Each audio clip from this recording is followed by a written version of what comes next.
Ngayon ay araw ng Huwebes. Tara samahan niyo kami at kami ay bumiyahe na naman ni Lola para papunta sa kanyang therapy.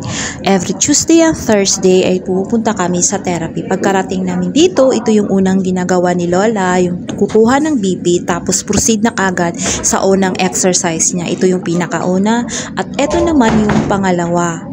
More in exercise para sa paa niya.